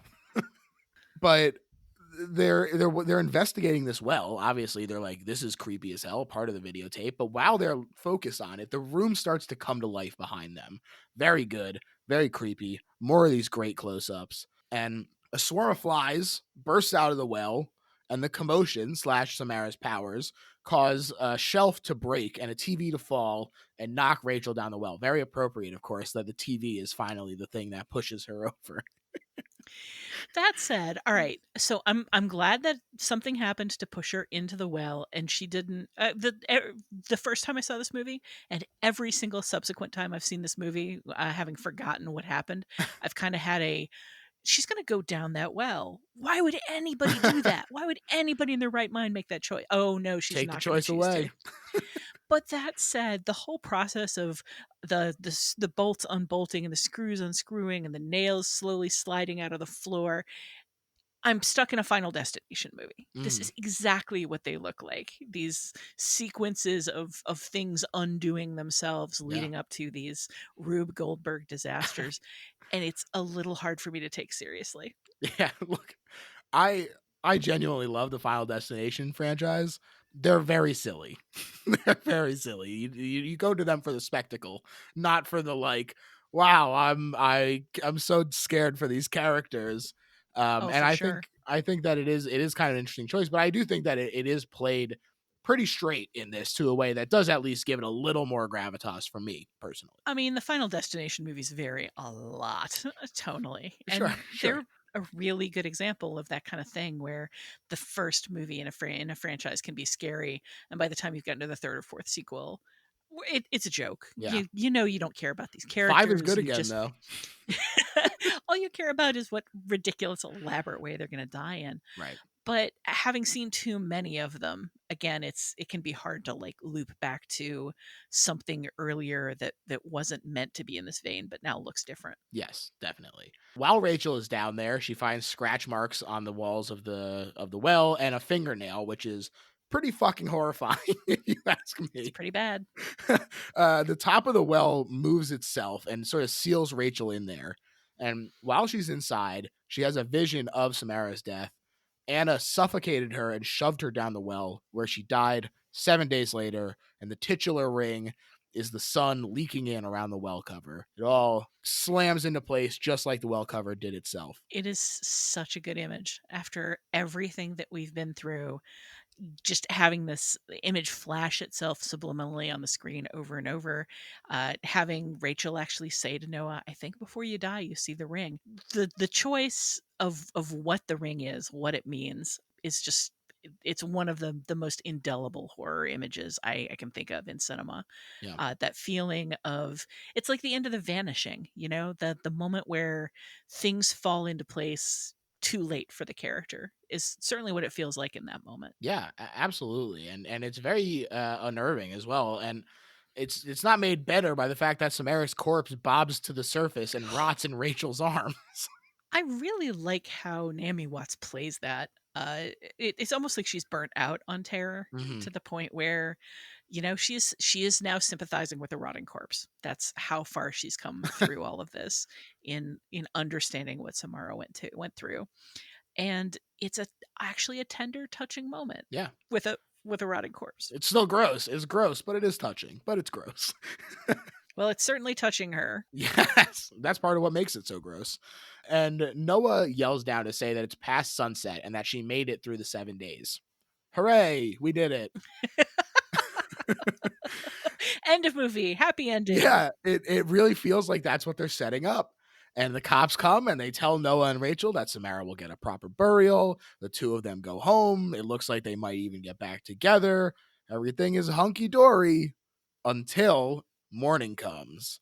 And Rachel Dun dun tells dun. Aiden about what they did, and he panics as much as we've seen him show any emotion in this movie and says that she just freed her to go forever. What a great, great rug pull.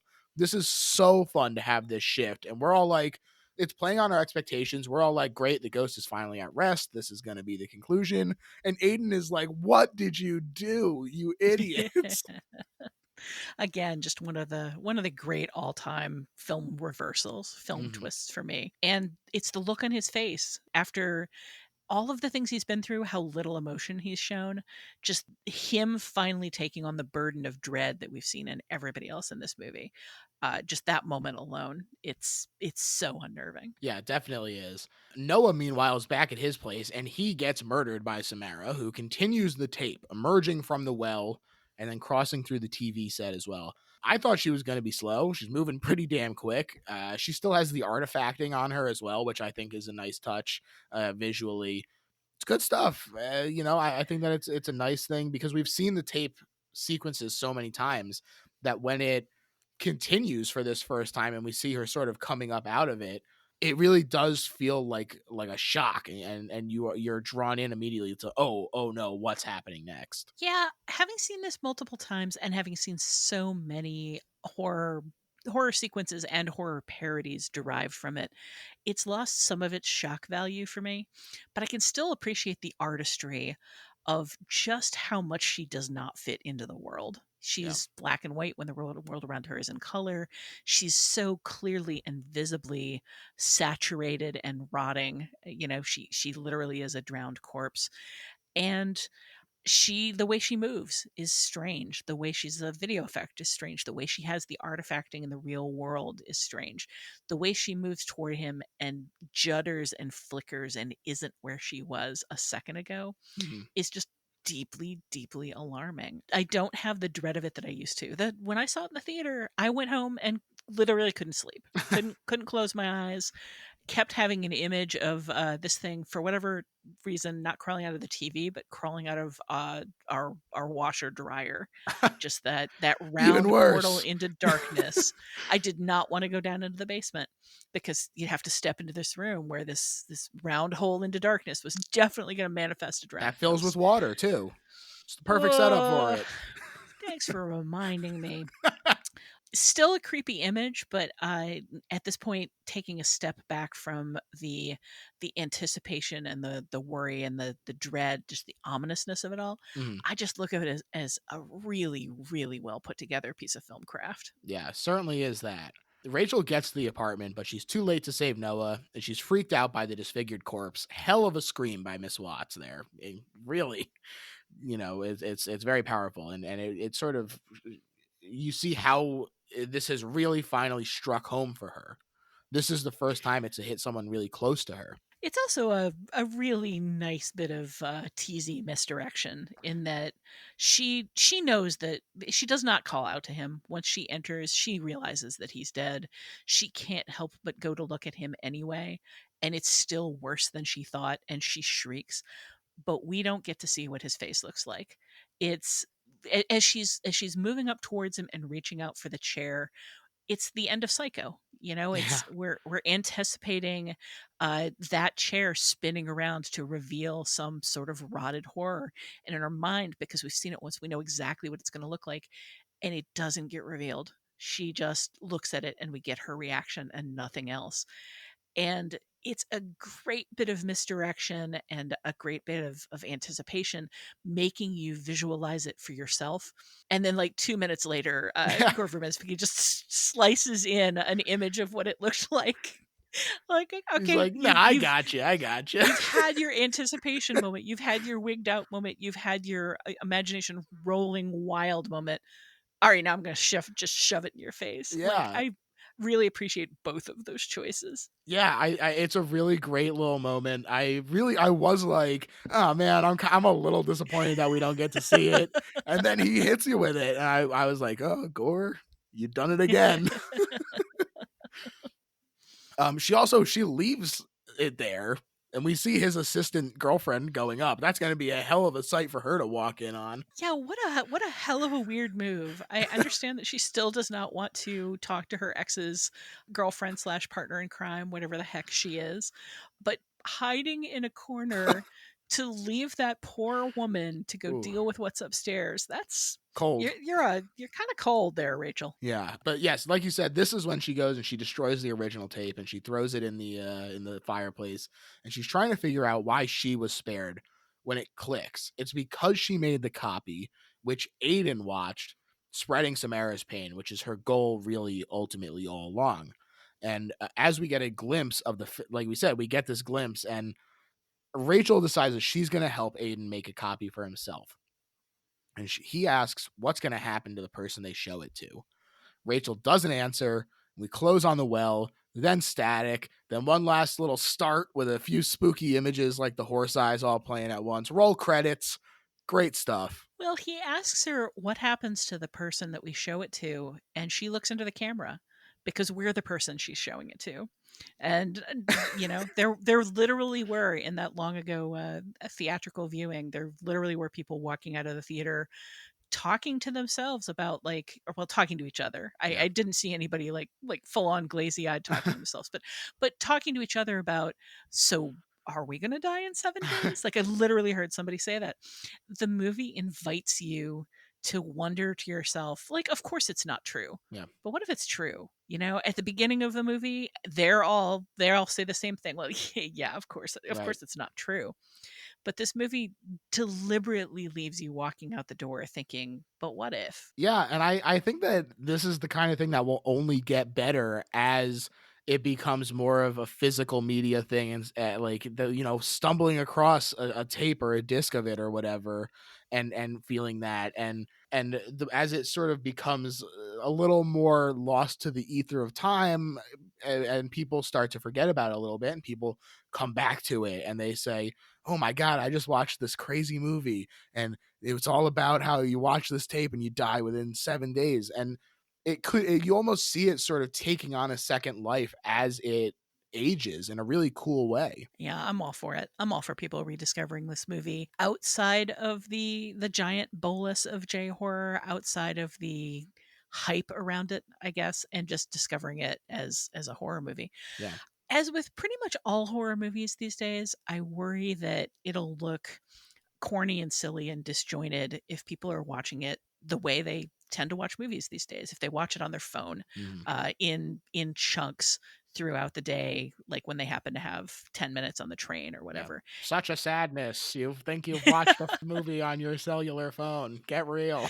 But if you watch this movie at noon with the curtains open while you're scrolling through Facebook, it doesn't cast a spell. It's not going to be scary, and you can say that for most horror movies. I don't understand how people could consider themselves horror fans, but watch movies in ways that don't respect the spell that the horror is Mhm. trying to build.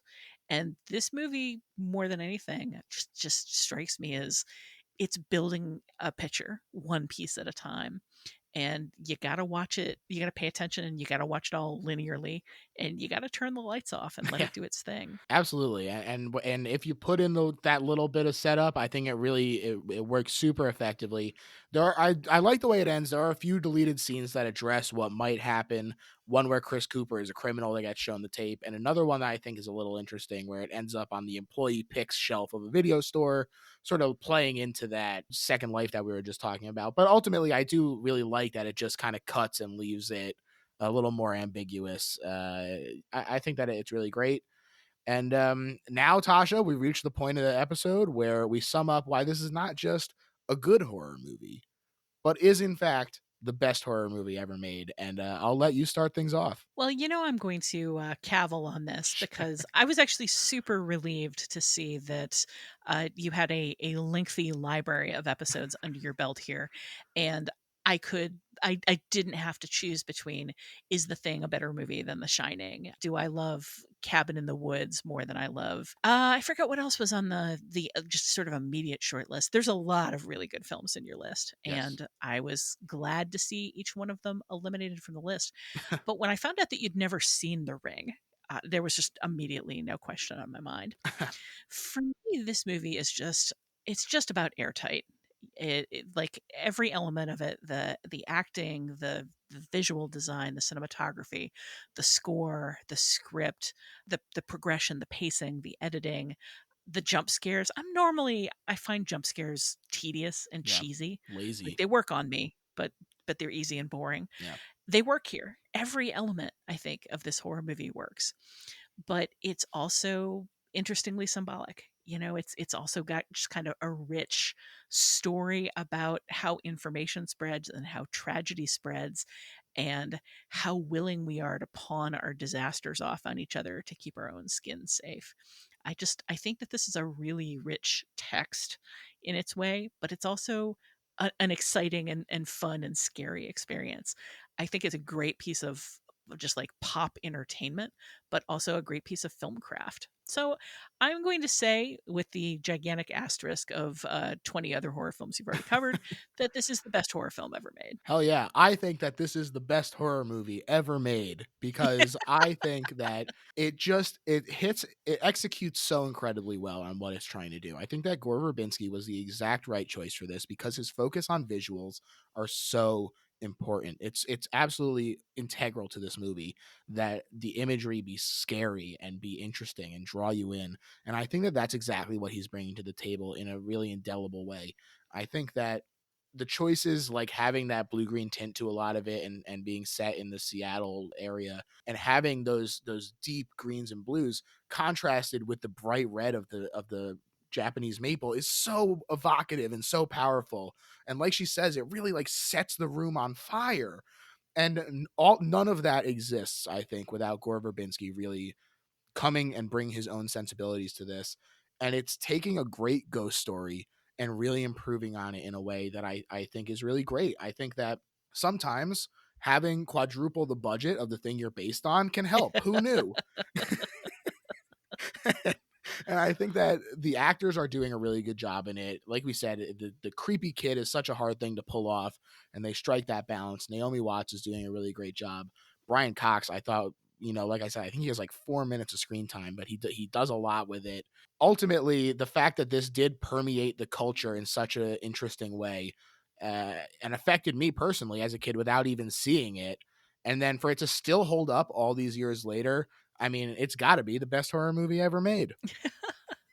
Tasha, I want to thank you so much for coming on. This was an absolute joy, and please tell the people where they can listen to your other podcasts and read your writing and all that jazz. Well, I'm the film and TV editor at Polygon.com, and I don't get to write nearly as much as I used to anymore because I'm managing people and managing freelancers. But once in a while, I still get to write about films. And when I do, it's pretty much either animation or horror. I'm on Twitter at Tasha Robinson. The Next Picture Show is the podcast that I do weekly with a group of friends who worked together at the AV Club and then worked together at Pitchfork's movie site, The Dissolve, the late lamented. Rip. Every week we take a new movie and contrast it with an older classic movie that we love that maybe is by the same director, maybe just has similar themes or similar ideas, taps into similar concepts, and we compare and contrast them and see what the two of them have to say to each other.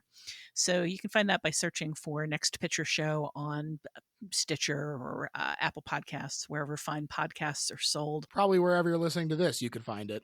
Yeah, exactly. Or just generally find it on the net. Yeah. And you can find it on Twitter at Next Picture Pod. Yeah, it's a great show. I definitely encourage people to check it out. I love the way that you guys do that compare and contrast. It's such a unique thing, and the way that it is sometimes not it's more of like a mirror image kind of thing with I was just listening to the Nomadland episode that you guys just put out, and the way that you contrasted that with something that's a little more lighthearted and Oh, kind for of sure. mocking it as opposed to sort of this character who's really sort of immersed, and it's much more of a open and kind-hearted look at these people who have a little less structure to their lives, let's say. I just think it's a great show, so definitely people go check it out. Well, thank you so much. Yeah, as far as my plugs, people can find the show on Little Horror PHL on Twitter. If you're enjoying the show, you can get more of it at patreon.com/Little Horror PHL. We're doing all kinds of great stuff, including a really, really awesome bonus episode on Solaris that I'm super proud of. And we also, every week, I've been watching X-Files for the first time. That was another big thing that I missed. And I'm watching 4 episodes of X-Files every week, and we're doing a watch along and discussion on the Patreon, and it's a whole lot of fun. Somehow I missed out. Like I don't even have like any knowledge of what goes on in this show really. So truly tabula rasa, enjoying this nice X-Files watch along. And it's a lot of fun. So I definitely encourage people, if you like that show, to check out the Patreon, and all tiers get access to the X-Files watch along. And that's pretty much it for me. So thanks everyone. Bye.